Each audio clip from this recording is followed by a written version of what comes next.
নমস্কাৰ আজি নতুন ভিডিঅ' এটা লৈ আপোনালোকৰ মাজলৈ আহিছোঁ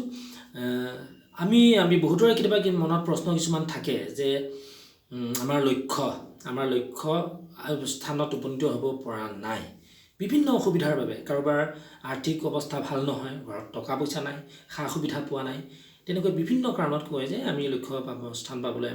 আমি যিটো হ'বলৈ আমাৰ মন আছে সেইটো আমি হ'ব পৰা নাই গতিকে এই ক্ষেত্ৰত মই ক'ব খোজো যে কোনো কথাই আপোনাৰ যদি মন থাকে কোনো কথাই আপোনাৰ বাধা দিব নোৱাৰে কোনো কথাই বাধা হ'ব নোৱাৰে আৰ্থিক অৱস্থা খুব বেয়া এনেকুৱা উদাহৰণ কিছুমান আছে যে এটা যদি বিখ্যাত খেলুৱৈ কোৱা হয় শচীন তেণ্ডুলকাৰ শৈশৱকালটোত বহুত কষ্টকৰ জীৱন যাপন কৰিছিলে আৰ্থিক অৱস্থা একেবাৰে ভাল নাছিলে কিন্তু তেওঁ ভৱিষ্যতে গৈ পেলাই এজন বিখ্যাত খেলুৱৈ হয় তেওঁৰ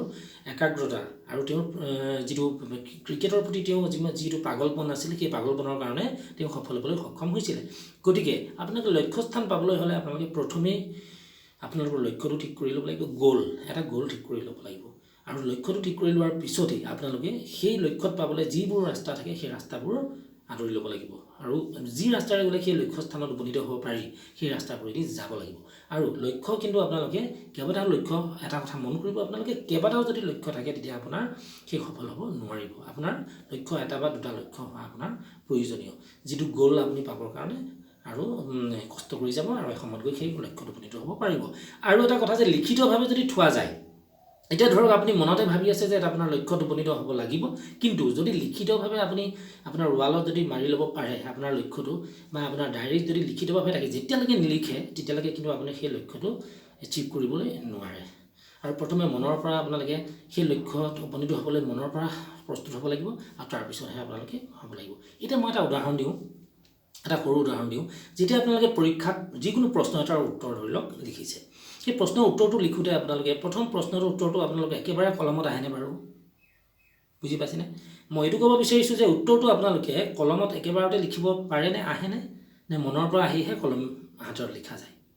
হয় সেইটো আচলতে মনলৈ আহে প্ৰথম আপুনি প্ৰশ্নটো পঢ়িলে মনত যেতিয়া ভাবিলে তেতিয়া উত্তৰটো মনলৈ আহিব আপোনাৰ সেই মনত যিমান স্পীডত আহি থাকিব সিমান স্পীডত আপুনি লিখিব পাৰিব গতিকে মানসিকভাৱে প্ৰস্তুতিৰ কথা কোৱা হৈছে ইয়াত যিকোনো এটা কাম কৰিবৰ বাবে প্ৰথমে মানসিক প্ৰস্তুতিটোৰ প্ৰয়োজন তাৰপিছতহে বাকীখিনি কাম কৰিবলৈ আগুৱাই যোৱা যায় সেই মানসিক প্ৰস্তুতিটো যি কামেই নহওক সকলো কামৰ বাবে আপোনাৰ বাবে দৰকাৰ গতিকে এইখিনিতে মই আৰু এটা কথা ক'ব বিচাৰোঁ যে যিকোনো বাধাই হ'ব নোৱাৰে আপুনি যি কৰিব বিচাৰে আকৌ এবাৰ মন দি শুনিব হয় আপোনালোককে কৈছোঁ আপোনালোকে যি কৰিব বিচাৰে জীৱনত তাকেই কৰিব পাৰে হয় আপোনালোকে যি কৰিব বিচাৰে তাকেই কৰিব পাৰে প্ৰথমে যদি আপোনাৰ মনে যিকোনো এটা কাম কৰিবলৈ বিচাৰে যিকোনো লক্ষ্যত উপনীত হ'বলৈ যদি আপুনি বিচাৰে তেন্তে আপুনি উপনীত হ'বই পৃথিৱীৰ কোনো শক্তিয়ে আপোনাক বাধা দিব নোৱাৰে আৰু জেদ থাকিব লাগিব আপোনাৰ সেই স্থানত উপনীত হ'বলৈ আপোনাৰ যিটো পাগলপন সেইটো থাকিব লাগিব আৰু যদি থাকে আপুনি পাৰিবই এতিয়া এইখিনি এটা উদাহৰণ দিওঁ কেতিয়াবা আমাৰ এনেকুৱা হয় আমি নিজৰ ঘৰ এৰি পেলাই কেতিয়াবা বেলেগৰ ঘৰত যদি যাব লগা হয় নতুন বিচনা এখন যদি আমি পাওঁ শুব লগা হয় বহুতৰে এনেকুৱা হয় যে টোপনি নাহে নিশ্চয় তেনেকুৱা হয় আৰু তেনেকুৱা বহুতৰে ক্ষেত্ৰত হয় যে নতুন ঠাই এটা পালে সেই ঠাইটোত মিলিব নোৱাৰে কিন্তু আপুনি প্ৰথমে যদি বিচনাখন দেখিয়ে আপুনি ভাবে যে এইখন মোৰ সদায় শুই থকা বিচনা নহয় মই এইখনত শুব নোৱাৰোঁ আপুনি যদি শুব নোৱাৰোঁ টোপনি মোৰ নাহিব বুলি ভাবে আপোনাৰ কেতিয়াও টোপনি নাহে আৰু যদি আপুনি ভাবে যে এইখন বিচনাত শুলেও যদিও মোৰ সদায় শুই থকা বিচনাখন নহয় তথাপিও এই বিচনাখনত শুলে মোৰ টোপনি আহিব সেই বুলি যদি আপুনি মনতে ভাবে তেন্তে আপোনাৰ টোপনি আহিবই মই এই কথাটোকে ক'ব বিচাৰিছোঁ হয়তো আপোনালোকে নিশ্চয় বুজি পাইছে যে আপোনালোকে যিটো মনত যিটো কথা ক'ব আমি মনত যিটো নিৰ্দেশনা আমি দি থাকোঁ সেয়াই আমি হৈ গৈ থাকোঁ গতিকে আমি এটা পজিটিভ নিৰ্দেশনা মনটোক দি থকাটো সদায় দৰকাৰ আৰু এই ক্ষেত্ৰতে কিছুমান বন্ধু বান্ধৱৰ কথাও আছে যিবোৰ পজিটিভ আমাৰ ফ্ৰেণ্ডছ আছে যিবোৰ নেতিবাচক কথা নোকোৱা যিবোৰ বন্ধু আছে সেই বন্ধুবোৰৰহে আমি সংগ ল'ব লাগে নেতিবাচক চিন্তাধাৰাৰ যিবিলাক বন্ধু বান্ধৱী আছে বা মানুহ আছে সেইসকলৰ ওচৰত যদি যাওঁ আমাৰ সেই তেওঁলোকৰ নেতিবাচক চিন্তাৰ আমাৰ ওপৰতো প্ৰভাৱ পৰি যাব গতিকে সদায় পজিটিভ মানুহৰ লগত আপোনালোকে থকাটো উচিত আৰু সেই তেতিয়াহে পজিটিভ ভাইব এটা আপোনাৰ মাজলৈও তেওঁলোকৰ পৰা আহিব